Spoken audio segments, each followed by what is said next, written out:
अस्सलाम वालेकुम नाज़रीन। प्रोग्राम न्यूज़ टॉक में अव्हां खे भलीकार चऊं था। नाज़रीन, PTI जी जेका वफ़ाक़ी हुकूमत आहे या टिनि सूबनि में संदन जेके सूबाई हुकूमतूं आहिनि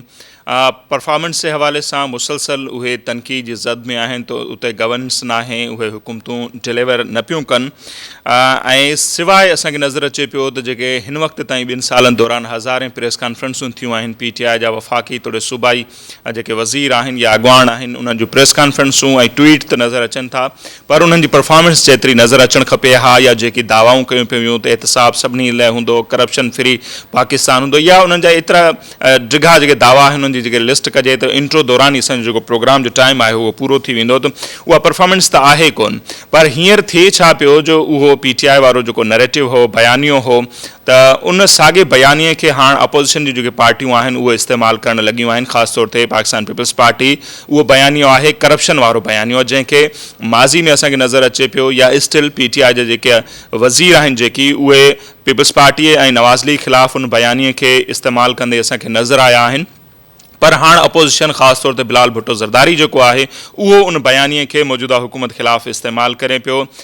हिन महीने जी 13 तारीख़ ते उन्हनि कराची में प्रेस कॉन्फ्रेंस कई, जंहिंमें हुननि इहा दावा कई ऐं इल्ज़ाम मढ़ियो त हीअ जेका हुकूमत आहे PTI जी उहा तारीख़ जी करप्ट तरीन हुकूमत आहे। ऐं हवाले तौरु उन्हनि ट्रांसपेरेंसी इंटरनेशनल जी रिपोर्ट जो हवालो ॾिनो ऐं गॾोगॾु ऑडिटर जनरल जी जेका रिपोर्ट आहे उन्हनि जा हवाला ॾिना। इब्राज ग्रुप जेको आहे के इलेक्ट्रिक खे संभाले पियो, उन जी रिपोर्ट जो हवालो ॾिनो बिलाल भुट्टो ज़रदारी ऐं चयो त मौजूदा हुकूमत जो जेको बि कार वहिंवार हले पियो उनजे थ्रू हले पियो। न रुगो इहो, पर उन्हनि मालम जब्बा केस हुजे, बिलियन ट्री सुनामी हुजे, उनखां सवाइ जेका पेशावर में मेट्रो जो जेको मनसूबो आहे उनखे उन्हनि ॻणायो, BRT मनसूबो उन्हनि खे ॻणायो, खंड जो स्कैंडल हुजे ऐं कणक जो स्कैंडल हुजे, पेट्रोलियम जो स्कैंडल हुजे। सो हाणे अपोज़िशन चवण जो मतिलबु इहो आहे त उन साॻे बयानीअ खे वफ़ाक़ी हुकूमत ख़िलाफ़ु इस्तेमालु करणु शुरू कयो आहे त हीअ हुकूमत तारीख़ जी करप्ट तरीन हुकूमत आहे। सो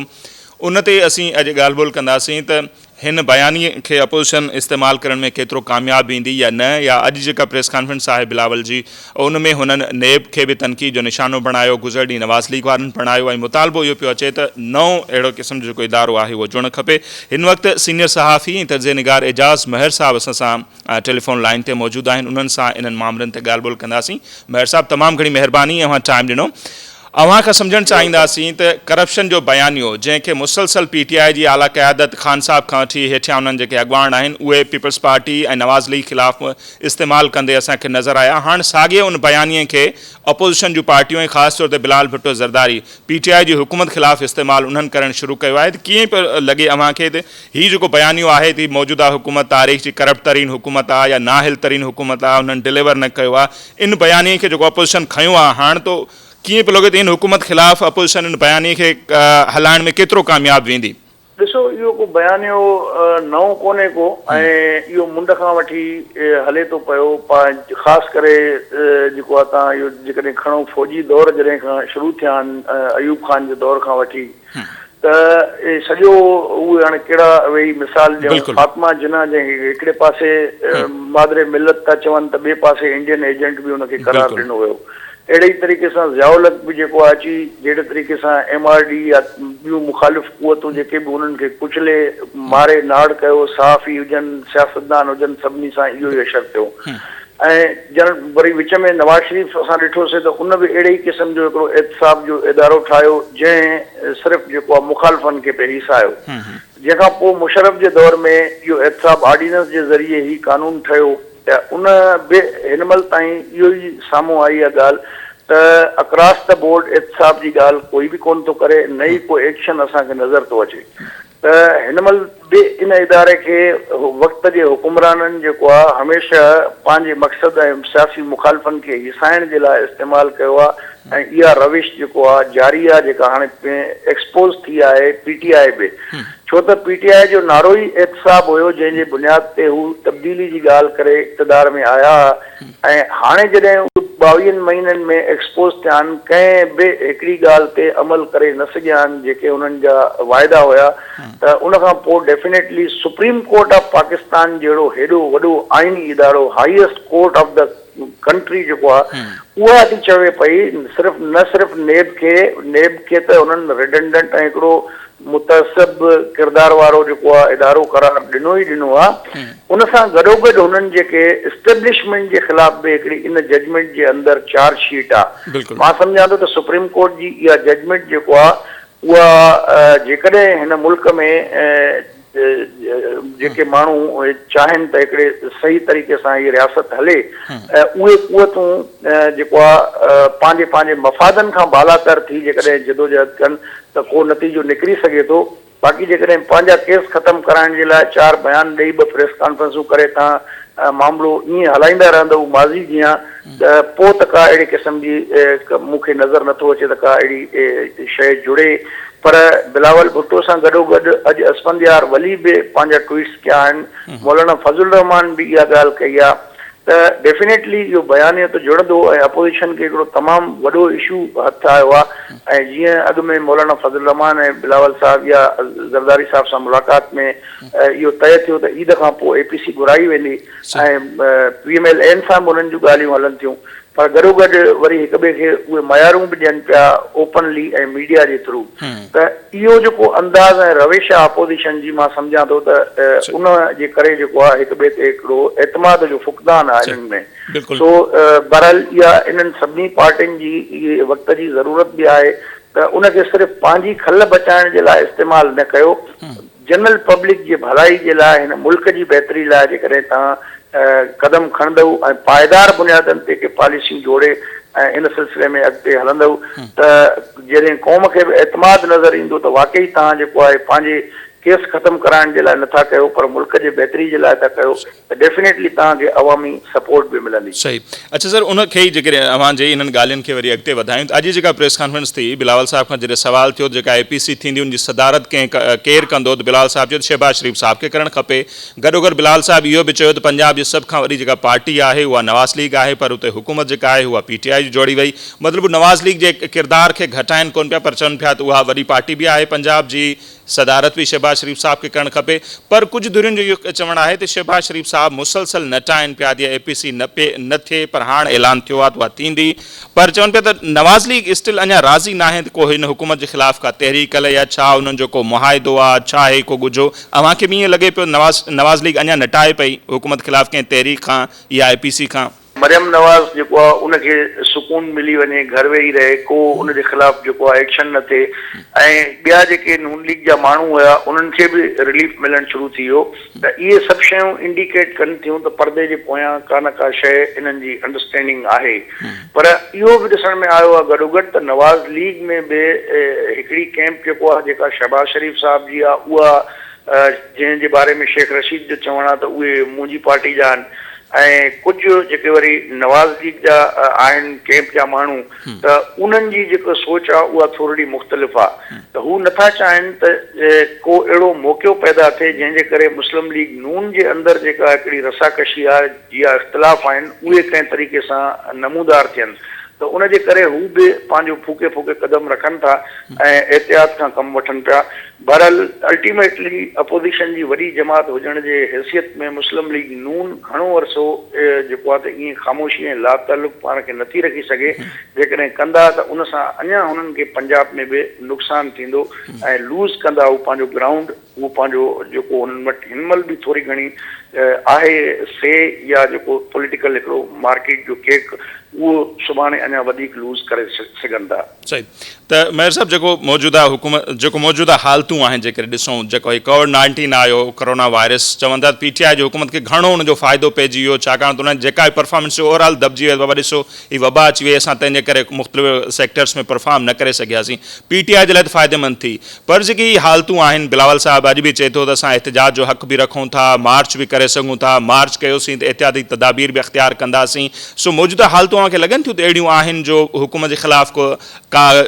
स्ट्रांग जेका आहे उहा जिदोजहद शुरू कजे, माण्हुनि खे रोडनि ते आणिजे, माण्हू निकिरंदा आहिनि वबा जे ॾींहंनि में? वबा जे ॾींहंनि में त ऐं तव्हां ॾिठो त अपोज़िशन जेको आहिस्ता आहिस्ता करे पई ऐं इन्हनि शयुनि खे जेको आहे डिले पई कंदी अचे ऐं उहे ॾिसण था चाहिनि पिया त जेके इंटरनेशनल वार्निंग्स आहिनि असेसमेंट्स आहिनि उन मुताबिक़ इहो आहे त पाकिस्तान में कोविड जेको आहे 19 वायरस जेको आहे इहो इन जो पीक जेको आहे उहो अगस्त में आहे त अगस्त में ज़ाहिर आहे ईद बि आहे ईद खां पोइ वरी APC थींदी APC खां पोइ वरी कमेटियूं ठहंदियूं उहे वरी पंहिंजी स्ट्रेटजी ठाहींदियूं त तक़रीबन सेप्टेंबर अक्टूबर ताईं गर्मी बि ख़तमु थींदी ऐं जेको कोविड जे हवाले सां जेका वायरस जी ज़ोर आहे उहो बि टुटणु शुरू थींदो त मां सम्झां थो त हिन साल जी एंड में अक्टूबर खां पोइ शायदि ई पब्लिक मूवमेंट जेको आहे उहा जोड़ण में कामयाबु वञनि ऐं इहा ई हिननि जी स्ट्रेटजी बि हूंदी इहो ई टाइम शेड्यूल जेको आहे हुननि जे बि ज़हन में हूंदो त कुझु गर्मी घटि थिए ऐं प्लस कोविड जे हवाले सां सिचुएशन वाज़े थिए सेप्टेंबर अक्टूबर नवंबर में डाई डाउन शुरू थी वेंदी इहा सिचुएशन उन में पोइ वञी जेको आहे इहा तारीख़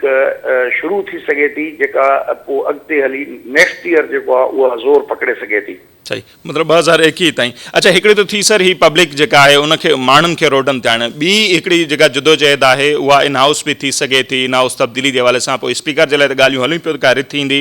वज़ीर आज़म जे लाइ बि अहिड़े क़िस्म जूं ॻाल्हियूं मुख़्तलिफ़ वक़्तनि ते ॿुधूं पिया क़मर ज़मान कायरा साहब इहो बि चयो त जेके सिलेक्टर आहिनि जेकॾहिं उहे पुठिते हटनि जन इन्हनि खे आंदो आहे पोइ इन हाउस बि असीं अव्हांखे तब्दीली आणे ॾेखारे सघूं था मतिलबु इन बयान मां असीं छा सम्झूं पीपल्स पार्टी सिलेक्टर्स ॾांहुं ॾिसे पई वेट पई करे वरी कुझु धुरियूं चवनि पिया त सिलेक्टर्स ई ख़ान साहब खे 6 महीननि जो टाइम ॾिनो आहे त पंहिंजी ऐं जेके बि उन पंजाब हुकूमत जी कारकर्दगी आहे उनखे बहितर कयो त छा मथी लेवल ते इन ते बि को गौर फ़िक्र थिए पियो छाकाणि -1 जूं ॻाल्हियूं बि थियनि पियूं -3 जूं ॻाल्हियूं बि हलनि पियूं ॾिसो जॾहिं माण्हू इक़्तिदार में हूंदो आहे त उनजो दिमाग़ जेको आहे उहो कमु घटि कंदो आहे ऐं हू पंहिंजे ख़्वाहिशनि मुताबिक़ सोचींदो आहे उहो हक़ीक़तनि जो अभ्यास जेको आहे उहो न रखंदो आहे चाहे पोइ केर बि कहिड़ी बि धुर इक़्तिदार में हुजे त हिन महिल बि जेसिताईं ॾिसो न इमरान ख़ान साहब जा मसइलो सभ खां वॾे में वॾो मसइलो इहो आहे त हू का मौरूसी पार्टी अॻिते हलाइण जे मूड में कोन्हे को हू पंहिंजी आख़िरी इनिंग्स सम्झी खेॾे थो हुनजो फ्यूचर पॉलिटिकल स्टेक जेको आहे कोई बि कोन्हे को तंहिंजे करे हू पंहिंजी जेको आहे न खुली खेॾे पियो उहे जेको बि हुनजो रवैयो आहे कंहिं सभिनी खे माना पॉलिटिकल पार्टीज़ खे बिलख़ुसूस इग्नोर कयो वेठो आहे पर इहा शइ जब एस्टेब्लिशमेंट जे लाइ सूटेबल न आहे लॉन्ग रन में फॉर द टाइम बीइंग त ओके इहे क़ौमी हुकूमत जूं ॻाल्हियूं बि पंहिंजी जाइ ते पर सभिनी खे ख़बर आहे त जेको ही कोविड जो बहानो था ॻोल्हनि पिया त उनजे करे का मईशत तो थी या को असरु पियो या हिननि जी परफॉर्मेंस जेको आहे उहा सभिनी खे ख़बर आहे माण्हू अंधा न आहिनि हर शइ ॾिसनि था ऐं उनजो सिधो सओ जेको असरु आहे ऐं इहा ज़िम्मेवारी जेका आहे उहा सिर्फ़ु इमरान ख़ान कोन्हे उहो एस्टेब्लिशमेंट खे बि ज़िम्मेवार सम्झनि था छो त हर कर्ता धर्ता सॼे मामले में उहे ई वेठा आहिनि ऐं मुख़्तलिफ़ सिविलियन पोज़ीशन्स ते उहे वेठा आहिनि ऐं पॉलिसियूं उन्हनि जूं हलनि पियूं जीअं हू चाहिनि था ईअं करनि था पिया उन्हनि खे को पुछण वारो कोन्हे को त चेक एंड बैलेंस कोई कोन्हे को त अहिड़ी सूरत हाल में उन्हनि खे ॻणती इहा ई आहे त बजाए इनजे जो सुभाणे को पब्लिक मूवमेंट जेको आहे उहा शुरू थी वञे तव्हां ॾिठो त मतीउल्ला जान खे अगवा कयो वियो ऐं जंहिं तरीक़े सां ट्विटर ते सोशल मीडिया ते हिकिड़ी जंग हली ऐं पूरी इंटरनेशनल कम्युनिटी मीडिया हुजे इंटरनेशनल ह्यूमन राइट्स ऑर्गेनाइज़ेशन हुजनि मीडिया ऑर्गेनाइज़ेशन अहिड़ो प्रेशर हिकिड़ो बिल्ड थियो त 12 कलाकनि 14 कलाकनि खां पोइ उनखे रिलीज़ करणो पियो त इहो अहिड़े क़िस्म जो जेको रुझान पैदा थी रहियो आहे ऐं हिन महिल तव्हां ॾिसो त मूंखे अॻु में कॾहिं बि एतिरी एस्टेब्लिशमेंट जे ख़िलाफ़ु जेको आहे बाक़ाइदा सबूतनि दलीलनि ऐं इन्हनि सां गॾु या आर्ग्यूमेंट जेको आहे एतिरा ॿुधण में न आया जेतिरो हाणे हिकिड़ो पावरफुल ट्रेंड शुरू थी चुको आहे त इहा शइ उन्हनि खे बि ख़ौफ़ आहे हिन ॻाल्हि जो त जेकॾहिं पॉलिटिकल पार्टीज़ को अहिड़ो मोमेंटम बिल्ड करे विया ऐं अगेंस्ट एस्टेब्लिशमेंट त पोइ उहो हुननि जे लाइ ॾुखियो थींदो त हुननि जी कोशिशि इहा हूंदी त अहिड़े क़िस्म जो कोई बि मूवमेंट बिल्ड थियण खां पहिरीं उनखे डिफ्यूज़ कजे या उनखे जेको आहे त कंहिं तरीक़े सां टोड़जे पोइ उन्हनि वटि जेके कार्ड आहिनि हिकिड़ो क़ौमी हुकूमत जो बि थी सघे थो ऐं पर्सनल रिलीफ ॾियण जो उहो बि थी सघे थो अर्ली इलेक्शन जो जेको आहे उहो बि थी सघे थो पर इहो सॼो डिपेंड थो करे त ही अपोज़िशन वारा कहिड़ी फिज़ा जोड़नि था ऐं उन जेतिरी मज़बूत फिज़ा जोड़ींदा तीअं हिननि जी बार्गेनिंग पोज़ीशन मज़बूत थींदी। बिल्कुलु। सो इहो अगेन जेको आहे त उहो डिपेंड थो करे हिननि जे पंहिंजे किरदार ते ऐं पंहिंजे अमल ते। बिल्कुलु सही पिया चओ। अच्छा sir, Ejaz sahab as a senior journalist तव्हांखे हिकिड़ो ॿियो मुंहिंजो आख़िरी सवाल इहो बि हूंदो त जीअं शहबाज शरीफ़ या नवाज़ शरीफ़ जे किरदार ते बि अव्हां ॻाल्हायो त बिलावल भुट्टो ज़रदारी धमकियुनि जे बावजूदि हिन मौजूदा कंडीशन में जेका हू सियासत कनि पिया, भले प्रेस कॉन्फ्रेंसूं ई कंदा वञनि, पर जेको हुननि जो मौक़िफ़ आहे उनखे कीअं पिया ॾिसो? छाकाणि त कुझु धुरियुनि जो त इहो ख़्यालु आहे त हक़ीक़ी जेकॾहिं अपोज़िशन लीडर जो जेकॾहिं किरदारु हिन कंडीशन में केरु निभाए पियो त उहो बिलावल भुट्टो ज़रदारी आहे। सो अव्हां हिन मौक़िफ़ सां सहमत आहियो ऐं ओवरऑल जेका हुननि जी स्ट्रगल हींअर हले पई उनखे कीअं पिया ॾिसो, असेंबली हुजे या उनखां ॿाहिरि? बिल्कुलु, ॾिसो न, Bilawal is a young leader ऐं उन नओं पंहिंजो सिलसिलो शुरू कयो आहे त हुनखे पंहिंजी हिकिड़ी अथॉरिटी ऐं विल इस्टेब्लिश करण जे लाइ डेफिनेटली अहिड़े क़िस्म जी लाइन वठणी पवंदी ऐं हू बिल्कुलु उन सही ट्रैक ते हले पियो। ऐं जहिड़े तरीक़े सां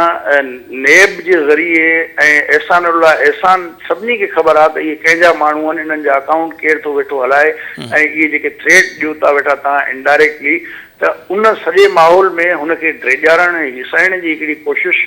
कई पई वञे। पर मां सम्झां थो त हिन महिल ताईं बिलावल साहब जेको आहे उहो बोल्डली जेको आहे उनखे फेस करे पियो ऐं इहो हुननि जो जेको पंहिंजो एग्रेसिव स्टाइल आहे हिन स्टेज ते उनजे पंहिंजे कैरियर जे हिसाब सां, त मां सम्झां थो त उहो मूंखे त ठीकु थो लॻे। सही,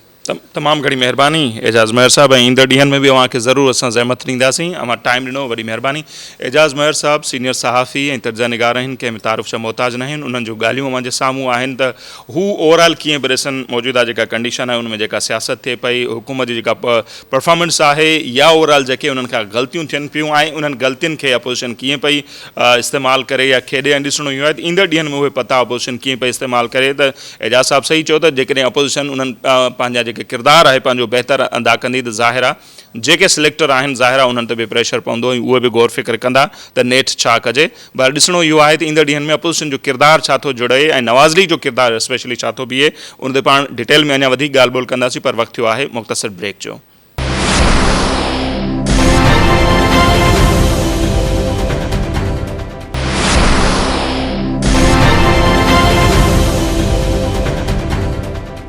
जी नाज़िम, ब्रेक खां पोइ हिकु भेरो ॿीहर अव्हांखे भलीकार चऊं था ऐं मौजूदा हुकूमत जी परफॉर्मेंस उन ते जेका तनक़ीद आहे, गॾोगॾु जेको अपोज़िशन ही करप्शन वारो नैरेटिव खयों आहे जेको PTI जंहिंखे यूज़ कंदी रही आहे, त हाणे अपोज़िशन जो इहो नैरेटिव आहे त बयानियो त मौजूदा हुकूमत करप्ट तरीन हुकूमत आहे, परफॉर्मेंस हुन जी कुझु न आहे ऐं उन्हनि जे मुख़्तलिफ़ जेका वज़ीर उन्हनि जा बयान बि साम्हूं अचनि पिया। नेब जे हवाले सां जेका बिलाल साहब प्रेस कॉन्फ्रेंस कई उन ते ई पाण वधीक ॻाल्हि ॿोल कंदासीं। हींअर सीनियर सहाफ़ी ऐं कराची प्रेस क्लब जा सदर आहिनि इम्तियाज़ ख़ान फारान साहब, उहे असां सां टेलीफोन लाइन ते मौजूद आहिनि। फारान साहब तमामु घणी महिरबानी। कीअं पिया ॾिसो PTI जो पंहिंजो जेको बयानियो हो त नवाज़ लीग करप्ट आहे, पीपल्स पार्टी करप्ट आहे, हाणे साॻिए उन बयानिए खे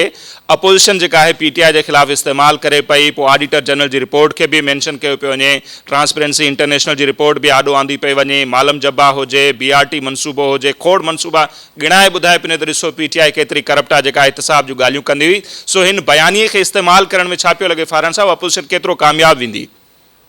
बिस्मिल्लाहिर्रहमानिर्रहीम। मुंहिंजे ख़्याल में त इहा आहे त बिल्कुलु परफेक्ट थोरी देरि खां शुरू कई आहे बिलावल साहब। ज़ाहिर आहे इनखां पहिरीं हू पॉलिटिकली माहौल ठाहियो, हाणे माहौल ठहियल आहे, इन करे बिल्कुलु परफेक्टली इन ॻाल्हि खे कयो आहे। इन ते ॻाल्हाइण सां पहिरीं मां ॿुधायांव कोट अनकोट मां नालो वठी ॾिना, सभिनी खे ख़बर आहे केतिरा ई एनालिस्ट आहिनि, अहिड़ा एनालिस्ट आहिनि जंहिं पीपल्स पार्टी ख़िलाफ़ ऐं नवाज़ शरीफ़ नून लीग ख़िलाफ़ अलाए छा छा न कयो। 2018 खां पहिरीं जॾहिं इहा कंपेन हली रही हुई, अलाए उन्हनि पोइ छा कयो, हिन गवर्नमेंट छा चयो, हुन चयो त हिकु नाले वारे एनालिस्ट चयो त माण्हू नून खे ऐं पीपल्स पार्टी जी जेका ही केस आहिनि उन्हनि खे विसारे छॾंदा। कहिड़ा केस ईंदा हिन तहरीक इंसाफ़ वारी हुकूमत जा। ऐं बाक़ी हाणे केतिरे एनालिस्ट चयो, पॉलिटिशियन ते हाणे चवणु शुरू कयो आहे, पर एनालिस्ट जेका हुआ जेका तहरीक इंसाफ़ जा टिल्टी हुया, हाणे हू चवनि पिया त हिन में मिसाल तौरु हसन निसार ही जेको एक्सपो सेंटर आहे लाहौर में कोविड वारो जेको हुयो, हसन निसार छा कयो, हुन तो पंहिंजी ज़ाती तरह सां हिकिड़ी फुटेज ठाहे सोशल मीडिया ते शेयर कई ऐं हुननि ॿुधायो त केतिरी करप्शन थी आहे एक्सपो सेंटर में जेको ठहियल आहे। ऐं हिकिड़े एनालिस्ट चयो त हर डिस्ट्रिक्ट में जेका बि ट्रांसफर पोस्टिंग थिए थी ऐं नाले वारो गुलाम हुसैन चयो जेको माना ईअं हुयो त रुगो गाड़ियूं न ॾिनियूं हुन पीपल्स पार्टी खे ऐं नून खे बाक़ी सभु कुझु चयो हुन छा चयो ते मुंहिंजे ख़्याल में जेकॾहिं पैसे ॾिया त मां मादत चवां कंदुसि त 3 करोड़ चयो हुन ते 3 करोड़ वठी डिस्ट्रिक्ट जी इंतज़ामिया ते अपॉइंटमेंट वो थियनि पियूं पॉलिटिशियन ते हाणे शुरू कयो आहे एनालिस्ट जेका हिननि जा एनालिस्ट हुआ और ही मुंहिंजो बि आहे मुंहिंजो बिलावल साहब त 20-25 ॾींहं पहिरीं हिते कराची में जॾहिं हुयो उन्हनि जी टीम हुई मुंहिंजो इहो ई चवणु हुयो की अवां नैरेटिव चेंज कयो अवां हिन ॻाल्हि खे ॿुधायो हिते करप्शन माना चीनी स्कैंडल कॾहिं आयो चीनी स्कैंडल में अरबे रुपया हिननि बसि हाणे दावा था कनि की असां रिपोर्ट पधरो करे छॾिया रिपोर्ट पधो अरे बाबा रिपोर्ट ते मिटी पायो गुल पायो हुन ते लुकाए रखो कुझु एक्शन खयो आहे जेका ज़िम्मेवार हुया अॼु बि 90 रुपए सभु हिते हथ ठोकी बसि इहे हिते माण्हू खे चवणु छा आहे यार रिपोर्ट पधो करे छॾी अरे रिपोर्ट ते लानत आहे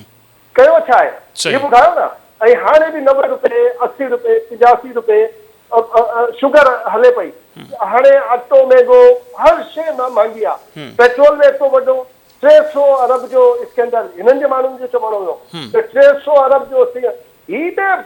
पीपल्स पार्टी ऐं ॻाल्हि कजे जेकॾहिं पीपल्स पार्टी ऐं मुस्लिम लीग नून जी असां कंहिंजी हिमायत या मुखालफ़त जी ॻाल्हि ई न आहे हाणे 2 साल थिया आहिनि न हिननि जा 22 महीना थिया आहिनि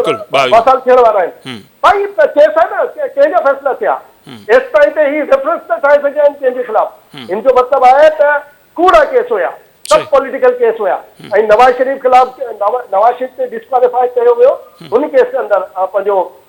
अकामे जे अंदर वरना त अवां वटि क्या कुझु बि न आहे रुगो प्रोपेगेंडा आहे हाणे बिलावल हिकु ते इहा जेका ॻाल्हि कई आहे हू ज़बरदस्त आहे वेन्यू बि ज़बरदस्त आहे वेन्यू पंजाब में वेही हुन ॻाल्हि कई आहे पंजाब में वेही एतिरी ॾिसी प्रेस कॉन्फ्रेंस में सभु कुझु ॿुधायो आहे कि करप्ट आहे फॉरेंसिक ऑडिट करायो न हाणे छो न आहे मां त एसि ताईं चवंदुमि कि ही फलाही इदारा आहिनि मां नथो चवां कि जॾहिं बि तारीख़ में ही शौकत खानम ट्रस्ट अस्पताल की फॉरेंसिक ऑडिट थी त ॾिसें छा चाहींदो रियाम खान छा चयो पंहिंजी किताब में लिखियो आहे चयो बि आहे लिखत में बि आहे माना चवंदा न असांजा बुज़ुर्ग ते लिखत जेका ऊपर हूंदी आहे लिखत में बि आहे हुनजी बुक में हू चवे थी हर इंटरव्यू में चवे थी कि पैसा ईंदा हुया बनी ॻाल्हि आहे ऐं बाथरूम में लुकाईंदा हुया उते जेका पैसा ईंदा हुया इहे फंड जा ऐं सॼो बनी ॻाल्हि आहे बकवल रियाम खान जे सॼो बनी ॻाल्हि आहे ठहियल आहे फंड ते हुन जो जेका शौकत खानम ट्रस्ट आहे सॼी दुनिया में फंड ईंदा हुया सभु कुझु साम्हूं आहिनि बिलावल ते माना हाणे स्पोक पर्सन थी साम्हूं आयो आहे पॉलिटिशियन जो हिम्मत कई आहे ॻाल्हि इहा बि जेका एनालिस्ट आहिनि हुननि जो चवणु आहे एनालिस्ट बि सिंध जा न आहिनि जेको कुझु इम्तियाज़ साहब माहौल जुड़े पियो जीअं तजिया निगार बि उन्हनि जे लाइ ॿुधाइनि पिया त छा हू कनि पिया बिलावल साहब प्रेस कॉन्फ्रेंसूं बि करे पियो त ओवरऑल अपोज़िशन जो हिन मौक़े ते जेको किरदारु हुजणु खपे अव्हांजी नज़र में छा हुजे छाकाणि कुझु धुरियुनि जो ख़्याल आहे त पीपल्स पार्टी हुजे मौलाना फज़लुर रहमान हुजे असफंदयार वली खान साहब हुजे मेंगल साहब हुजे उहे त चाहिनि था भरपूर का तहरीक हलायूं पर नवाज़ लीग स्टिल राज़ी न पई थिए अव्हांखे बि ईअं पियो लॻे त नवाज़ लीग थोरो हिचकिचाए पई मां थोरो घणो माज़रत सां मां सहमत न आहियां हिन ॻाल्हि सां ॻाल्हि इहा आहे त पॉलिटिशियन बहादुर आहिनि पॉलिटिशियन पोयां केरु आहिनि हिन जे यानी तहरीक इंसाफ़ जो वज़ीर आज़म हुजे या कहिड़ो बि मिनिस्टर हुजे छा चवंदा आहिनि हा भाई बताए ना आप किसकी वजह से हम आए क्या हुआ कैसे हुआ उन्हनि खे ख़बर आहे कि मां सम्झां थो कि मुल्क जा रियासती इदारा जेका आहिनि हुननि जे ख़िलाफ़ तहरीक इंसाफ़ जी क़यादत तहरीक इंसाफ़ जा वज़ीर साज़िश करे रहिया आहिनि इहे इमोशनल कनि पिया पॉलिटिशियन खे उहो नालो वठनि जेकॾहिं ख़ुदा न ख़ास्ता इहा शुरूआत थी त पोइ छा थींदो ही पाण फाथल आहिनि पाण खे लुकाइण लाइ उनजी भित पोयां इदारनि जी भित पोयां ही लुके वेठा आहिनि ऐं माण्हुनि खे इमोशनल कंदा आहिनि ॿुधायो केरु आहे फलाणा सभु कुझु माना साइल वारो वाक़ियो हुजे मां त सम्झां थो त ही अलाह साईं जो सिस्टम आहे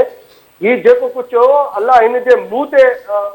हाणे मरे रहियो आहे कि हाणे ॿुधाए ही कर अॻो पोइ इम्तियाज़ फारन साहब अॻु या पोइ जेके बि सिलेक्टर चऊं आणींदड़ चऊं उन्हनि खे बि त नेठि अहसासु थींदो न असीं कहिड़नि माण्हुनि खे हाणे इक़्तिदार में विहारियो आहे। जीअं बिलावल साहब बि चयो त PTI खे आंदो वियो करप्शन फ्री पाकिस्तान जो नारो हणी त छा हाणे पाकिस्तान करप्शन खां फ्री थी वियो आहे। जेकॾहिं न त पोइ आणींदड़ जेके आहिनि पंहिंजे फ़ैसिले ते ज़रूरु गौर फ़िक्र कनि त तव्हांखे लॻे पियो त उन्हनि खे पंहिंजी ग़लती जो अहसासु थियो हूंदो आणींदड़नि खे या थियणु खपे या उते बि का इन क़िस्म जी का गौर फ़िक्र हले पियो त हीअ असीं छा करे वेठा आहियूं या उनखे कीअं बहितर कयूं। मां सम्झा थो ते गुज़िरियल हफ़्ते राना मशहूद आयो कराची, असां हुनखे इनवाइट कयो कराची प्रेस क्लब में, हिकिड़ी मानी रखीसीं। मानी जो मामिलो ई हुयो कि हुन दौरान ॻाल्हि ॿोल्हि थींदी आहे। सही हुनमें जेका ॻाल्हि कई हुन बिल्कुलु ज़बरदस्त आहे। जेके कोई पॉलिटिशियन हाणे जेका स्टैंड वरिता आहे पॉलिटिशियन जी एक्टिविटी आहे, पॉलिटिशियन केर बि न आहे हाणे विद इन द हाउस को तब्दीली आणण लाइ, सभु हथ करे छॾिया आहिनि। राना मशहूद ॿुधायो कि मुस्लिम लीग नून आहे, मुस्लिम लीग नून जो सरमाइण नवाज़ शरीफ़ आहे ऐं शहबाज शरीफ़ असांजो लीडर आहे, पर हू ई कंदो जेको नवाज़ शरीफ़ जी हूंदी। ऐं आसिफ ज़रदारी साहब जे हवाले सां चयो त आसिफ ज़रदारी नवाज़ शरीफ़ असफंदियार सभु हथ मथे करे छॾिया आहिनि कि बाबा जेके आणियो आहे न उन सां कमु करायो, न कि फ्रेश चूंडुनि में वेंदासीं को बि न हूंदो, विच ओलो को कमु न हूंदो त फ्रेश इलेक्शन में वञो ऐं पोइ त हटो ऐं जेकॾहिं खटे थो त भाउ खटे कमु करे अचे। पर असां विच वारो को तब्दीली वारो को विच में को इन हाउस तब्दीली हुजे हुनजे लाइ तयारु न आहियूं। राना मशहूद ॿुधायो त नवाज़ शरीफ़ हुजे, आसिफ ज़रदारी हुजे, ॿिया कया हुजनि, सभु हिन मामले ते हिकु पेश थिया आहिनि। मां सम्झो थो हीउ फ़ैसिलो दुरुस्त आहे, बिल्कुलु दुरुस्त आहे। फ्रेश मैंडेट हाणे खपे, जेकॾहिं 5 साल चाहिनि था उहो हलाइण लाइ त बाबा कनि,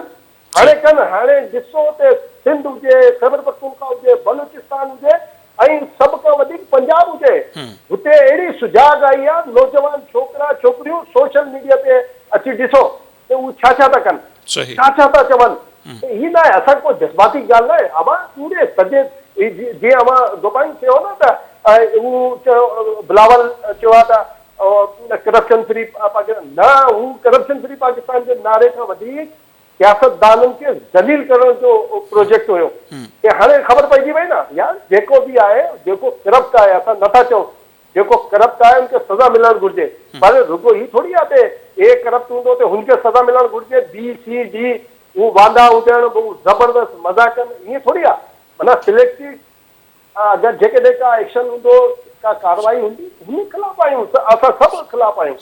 ऐं ईअं हू अॼु बिलावल मां सम्झा थो त हू ज़बरदस्त तरीक़े सां ऐं हिम्मत सां बिल्कुलु खुलियल नमूने सां ॻाल्हि कई आहे ऐं थोरी देरि सां कई, पर मां सम्झा थो हुन फील्ड बिल्कुलु तयारु करे छॾी आहे। पंजाब अव्हांखे फारन साहब लॻे पियो त हालतूं 2021 ताईं फ्रेश इलेक्शन न बि वञी सघनि थियूं ऐं जेकॾहिं वियूं त पोइ ही PTI जो मतिलबु आख़िरी दौर पहिरियों ई आख़िरी दौर ई हूंदो, मतिलबु मूंखे लॻे पियो त ॿीहर शायदि ई अची सघनि। न मां सम्झा थो त अवां ऐं असां जहिड़ी सीट ते वेठा आहियूं, जेको कमु कंदा आहियूं न, असांखे कंहिंजे लाइ इहा ॻाल्हि असांखे चवणु न घुरिजे,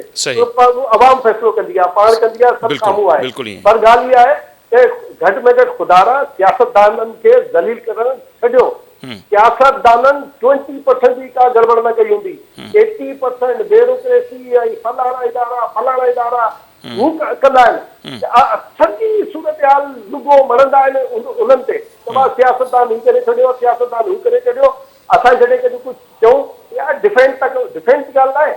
ॻाल्हि इहा आहे त सियासतदान वेंदा आहिनि, अवाम में वेंदा आहिनि, अवाम जी ॻाल्हि कंदा आहिनि, सॼी दुनिया में हिननि जा नाला हूंदा आहिनि,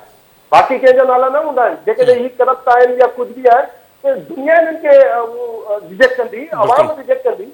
इहे थोरी आहे त अवां पंहिंजो पाण कंहिंखे आणियो था। हाणे सॼे छा लॻियल आहे सॼी दुनिया में, ईमानदारी सां ॿुधायां, जीअं मतीला जान वारो कल्ह वाक़ियो थियो, हुनमें असांखे केतिरा फ़ोन आया यार, मां नथो ॿुधाए सघां। जॾहिं मूं जहिड़े माण्हू खे फ़ोन आया आहिनि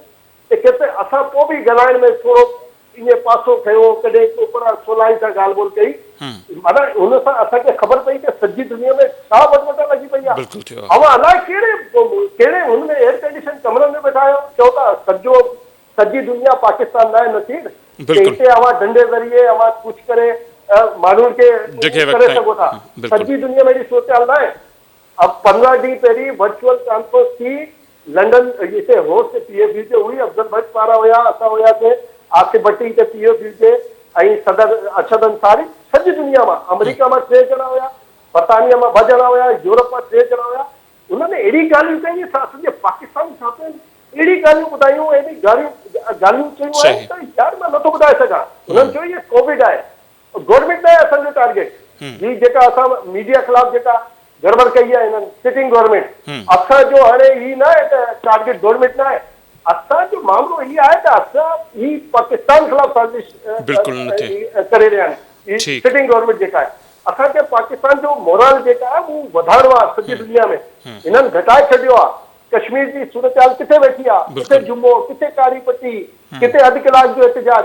हे पुछियो हिन सां सभु सॼो बोॾे छॾियो तूं ऑक्युपाइड कश्मीर खे। रुगो स्टेटमेंट, रुगो ट्विटर, रुगो सोशल मीडिया, गाड़ियूं ॾियनि माण्हुनि खे, इहे थोरी कबो आहे यार। सियासत कबी आहे, माण्हुनि सां मुंहुं ॾिबो आहे। अवां रुगो इल्ज़ाम, अवां कंहिं बि चैनल ते हिननि जे कंहिं सां बि सवाल जवाब शुरू कयो, बसि गुज़िरियल गवर्नमेंट ही अरे बाबा 10 साल थिया आहिनि, अव्हांखे लटकायो आहे हिननि खे, जेके अवां वटि कुझु आहे लटकायो आहे हिननि खे। सभु हाणे जेको कल मक़बूल बाकर साहब जेको रिमार्क्स लिखियो आहे, वो जेका सुप्रीम कोर्ट जी फतवा आई आहे, रिकॉर्ड सॼी दुनिया ख़तम। यूसुफ रज़ा गिलानी जेके डिस्क्वालीफाई कयो जंहिं केस में, सॉरी ही राजा परवेज़ अशरफ इन खिलाफ हुयो, तो आलमी अदालत में जेको इंटरनेशनल कोर्ट आहे हुनमें उन केस जो छा थियो, फाइन थियो न थियो पाकिस्तान खे? बिल्कुलु यार, ये थोड़ी आहे कि सियासतदान रुगो सियासतदान ऐं हाणे तूं ऐं असां आहियूं, सॼी मीडिया आहे, असांजी मीडिया वारनि जी इज़त ते हमला, असांजी ज़िंदगियुनि ते हमला, असांजे रोज़गार, असांजे ॿारनि जे एजुकेशन ते हमला, असांजे ॿारनि जे असांजे पेट ते रिस्क ते हमला। अल्लाह सां जंग आहे हिननि जी, अल्लाह सां जंग जेको बि कंदो रुसवा हूंदो, दलील हूंदो। ये थोड़ी कबो आहे त असांजे मीडिया खे अवां तबाह करे छॾियो कि बाबा ही हूंदो। जेकॾहिं आओ त पीआईए खे छो था पैसा ॾियो, वादा खे छो था पैसा ॾियो, स्टील में खे छो था पैसा ॾियो? हुते त वेठा आहिनि, वॾा वेठा आहिनि। रुगो हिते ही पंहिंजो ही जो पंहिंजो मीडिया आहे, हुनमें 15-20 अरब रुपए जी आहे सॼी माना एक्सपोजर आहे। लखे माण्हू जो, लखे टैलेंटेड जेका पढ़ियल लिखियल नौजवान आहिनि, उन्हनि जो रोज़गार तबाह कयो आहे। ये थोड़ी आहे। असांजी हाणे हिन हुकूमत ख़िलाफ़ न आहे, असां सियासतदान सां गॾु आहियूं, पर हुकूमत ख़िलाफ़ न आहियूं। हुकूमत करे दूर पायो हिन ते। असांखे पंहिंजे ॿारनि खे संभालणो आहे, असांखे पंहिंजो इज़त जेका आहे पाकिस्तान जी उन्हनि खे वधाइण लाइ कमु करणो। बिल्कुलु बिल्कुलु, तमामु घणी महिरबानी इम्तियाज़ ख़ान फारन साहिबु, टाइम ॾिनो ऐं ॻाल्हियूं ॿुधियूं। बिल्कुलु ॻाल्हि उहा ई आहे त ॻाल्हि मुल्क जी थियणु खपे, मुल्क जी बका जी थियणु खपे, ऐं जेको बि फ़ैसिलो हुजे उहो मुल्क जे हक़ में थियणु खपे। ऐं ख़ासि तौर ते जेको पॉलिटिकल पार्टियुनि खे टारगेट कयो वियो ऐं अहिड़े क़िस्म जा माण्हू आंदा विया जंहिं पार्टी जा ऐं जिन तकनि मां खटिया, उनजी घिटी जा माण्हू बि जिन खे न सुञाणींदा हुआ, त पोइ ज़ाहिर खोड़ सारा सवाल उथिया ऐं सवाल उन्हनि खे त दॿाइण जी कोशिशि कई वई, पर उनखां पोइ उन्हनि माण्हुनि परफॉर्म छा कयो उहो 22 महीननि में सभिनी जे साम्हूं आहे। ऐं हाणे त उन ॻाल्हि में चवंदे असां कुझु न पियो एतिरो न पियो थिए त दुनिया सॼी तस्लीम करे पई त हिन वक़्तु जेकॾहिं PTI जी हुकूमत किथे नज़र अचे थी त